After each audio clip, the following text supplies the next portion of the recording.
জানেন ভাই, ভাই জিনিসটা বড় কঠিন। ছোটবেলায় ভাই কি জিনিস বুঝিনি, বাবা মাকে হারিয়ে ফেলেছি। বাস্তব জীবনে একটা কথা বলছি, এটা বলা উচিত না তবু বলছি।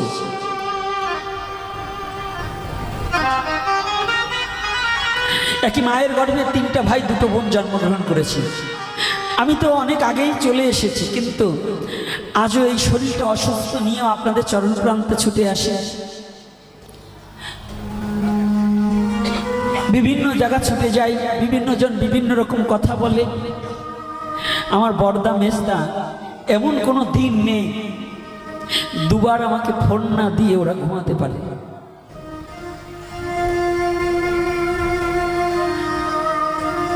বড়দা ফোন করে দেয়, তুই কি ভালো আছিস ভাই, ওষুধ খেয়েছিস?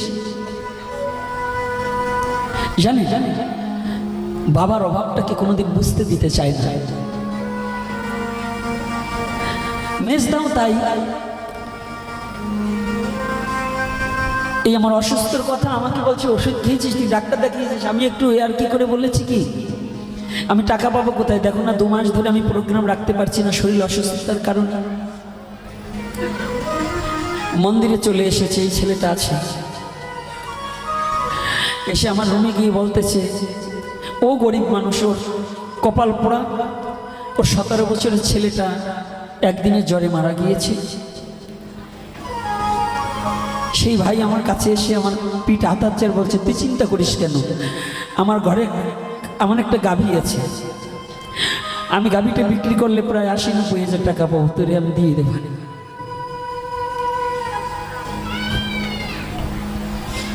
জানি টাকার আমার অভাব নেই, আপনাদের চরণ ভরসায় আপনারা অনেকেই আমাকে দেবেন আমি জানি, কিন্তু তথাপি এই কথাটা যে আমাকে বলেছে, যদি আজ কেউ বড় ভাই না হতো তাহলে আমি এই কথাটা কোথাও খুঁজে পেতাম না। ও অনেক সময় বলে, বাবা ও আমার চেতে কি, কারণ কি জানি, ও আসার পরে ও বাড়িতে যেতে চায় না। আমি মাঝে মাঝে শুধু একটা কর্তব্য কর্ম করতে যাই। আমার মা যেদিন শেষ নিঃশ্বাস পরিত্যাগ করে, ও ছিল শেষ নিঃশ্বাস পরিত্যাগের 2 মিনিট আগে আমাকে বুকে জড়িয়ে ধরে আমাকে বলে, বাবা তুমি ছোট হলে ওদের বড়, তো তুমি ওদেরকে একটু দেখো। তার 2 মিনিট পরে মা চলে গেলেন। আমি সেই মাতৃবাক্যটাকে প্রতিপালন করার জন্য অনেক সময় জন্মমাটিতে একটু বড়দাকে দেখতে যাই, আর তখন মনে পড়ে রামায়ণের এই ভরতের কথাটা। তার যোগ্যতা তো অর্জন করার মতো কায়দা নেই। ভরত এসে মাকে বলছে, তুমি না রাগ খুশি, তুমি আমার মা হতে পারোনি, তুমি কি জানো না আমার দাদা ছাড়া পৃথিবীতে আর কেউ নেই।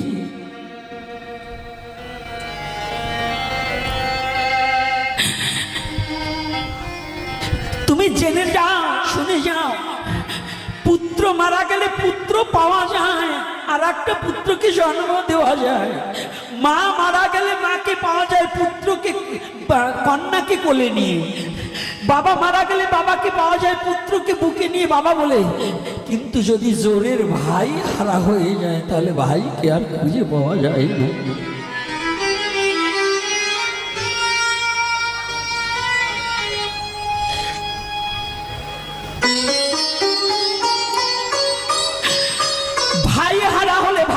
ফিরে পাওয়া যায় না। ভরত তার প্রত্যক্ষ প্রমাণ, ভ্রাতৃত্ব প্রেম কিভাবে প্রতিষ্ঠা করতে হয় এ বিশ্ব জগতে সেটা ভরত প্রমাণ করিয়ে দিলেন রামায়ণ। কই কই বলছি, আমি তো তোমার জন্য সব করছি। না না, তুমি যদি আমার সুখ চাইতে তাহলে আমার দাদাকে তুমি বনবাসে তাড়াতে পারতে না। কোন পথ দিয়ে গেছে তুমি বলে দাও। জানো না, আমি আমার রাম ছাড়া বাঁচতে পারবো না। আমি রাম ছাড়া আমার জীবনে বেঁচে থাকার কোনো লাভ নেই। দাদা রাম, দাদা তুমি যেও না, একটিবার ফিরে এসো।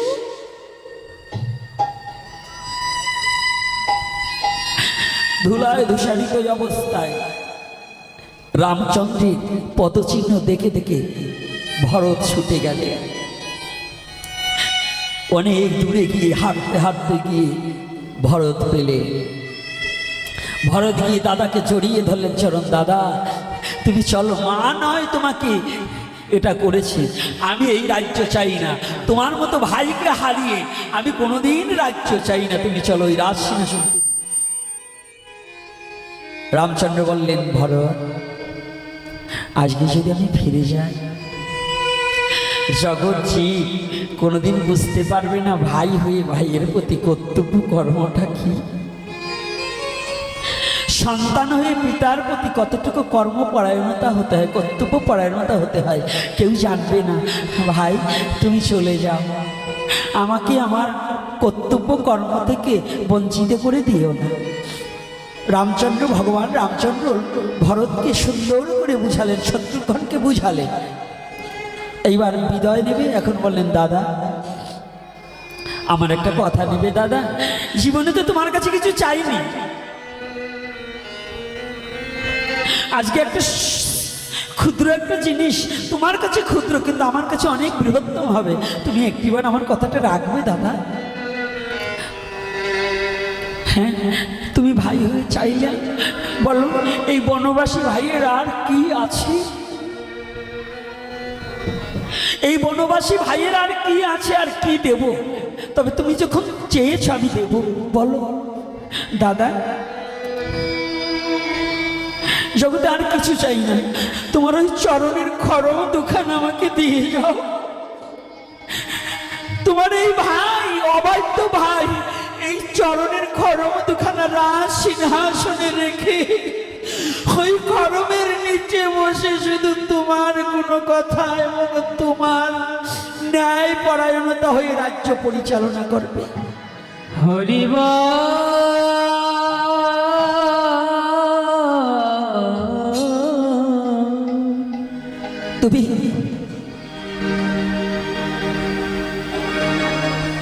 তুমি দাও। রামচন্দ্র দেখলেন এত আকুতি, এত মিনতি আর মেনে নেওয়া যায় না, দিলেন। ভরত যখনই খড়ম দুখানা দিয়েছে, ওই খড়ম দুখানা মস্তকে তুলে নিলে, মস্তকে এনে রাজ সিংহাসনে বসিয়ে ওই খড়মের নিচে বসে রাজকার্য পরিচালনা করলে। আপনারা জানেন সকলে, কোনোদিন কিন্তু ভরত রাজ সিংহাসনে বসে বসে একটা মিনিটের জন্য বসে বসে, কত বড় ভাই ভ্রাতৃত্ব প্রেম। এইবার একে একে 14 বছর সমাপন হয়ে গেলেন। 14 বছর যখনই হয়ে গেছে না গো বাবা, অযোধ্যা নগরে সবাই আনন্দিত, এই তো আমাদের রাম, রাজা রাম ফিরে আসবে, 14 বছর হয়ে গেছে। কিন্তু এদিকে রামচন্দ্র লঙ্কা জয় করে যখন আসছে, এইবার মনে মনে স্থির করলেন, সবার আগে আমি যাব কৈকেয়ীর ঘরে। আর এদিকে কৈকেয়ী যেদিন রামচন্দ্র বনবাসে গিয়েছে, সেই দিনই ঘরে দরজা লাগিয়েছে আর খোলেন।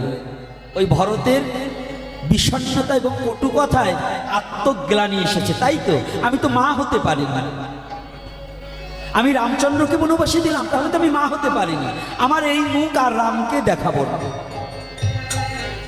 আগে সাপ পরে বিষাপ।